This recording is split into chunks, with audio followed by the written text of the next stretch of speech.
com a psicóloga, mestre e doutora pela USP, Lídia Rosarina Fogueira Castro, que também escreveu um livro muito legal e que vem nos falar sobre os distúrbios psicossomáticos das crianças. Tudo bom? Que prazer ter você aqui. Igualmente, queria agradecer o convite, falar que eu me sinto muito honrada de estar aqui nesse programa. Muito legal, Lídia.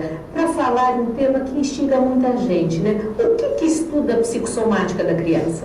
Olha, a psicossomática da criança ela estuda todos os problemas relacionados à saúde da criança, né? E ela serve tanto para entender como é que são os problemas do adulto, quanto para entender a criança mesmo que está doente.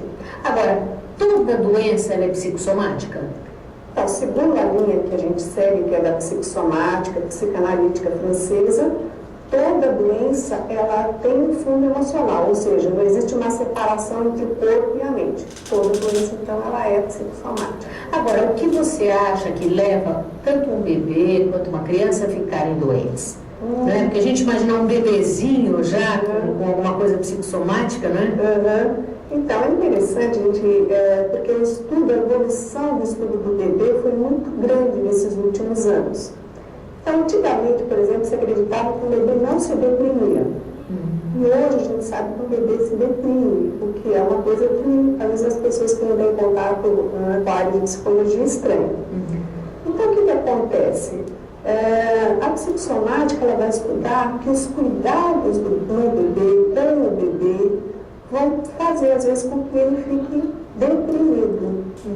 E essa depressão do bebê, ele pode ocasionar muitas doenças orgânicas. Então, esse é um dos fatores que causam. Agora, você pode perguntar o que causa a depressão no bebê. Sim, e quais são o que causa a depressão no bebê e quais são as principais doenças psicossomáticas dos bebês? Então, olha, porque existe a psicossomática da criança que começa desde o bebê até uma fase da adolescência, né? Agora, quando é bebezinho pequeno, sempre pequenininho, os principais distúrbios são os distúrbios funcionais. O que quer dizer isso? Quer dizer, são os distúrbios de sono, de alimentação, distúrbios da área respiratória, das alergias, né? Então, qual que é a diferença entre um distúrbio funcional e uma doença orgânica? Que, na verdade, a pessoa tem uma diarreia, por exemplo, né? Porque ela está nervosa. Essa pessoa fica com uma... E aí, o que acontece? Ela não tem... Faz um exame, não tem nada, não tem nenhuma bactéria, não tem nenhum vírus, neste caso. Então, o que acontece? O distúrbio funcional é um distúrbio de função, né?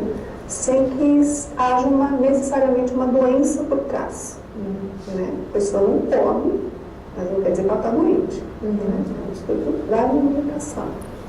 Então, e aí, com o passar do tempo, a criança vai desenvolvendo outros tipos de doenças, como asma, bronquite, enfim, às vezes doenças graves que podem levar até mesmo à morte, câncer e doenças mais sérias. Agora, Lídia, você estava falando, então, o que leva um bebê a ter uma doença psicossomática? Você falou que eram os cuidados, né? Então, no caso, vamos dizer assim, um mau cuidado da mãe, ou o quê?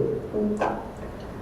Aí a situação, como a gente fala em psicologia, sempre são uma conjunção de variáveis.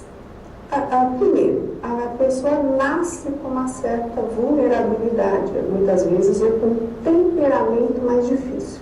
Até bem quando eu dou aula, né?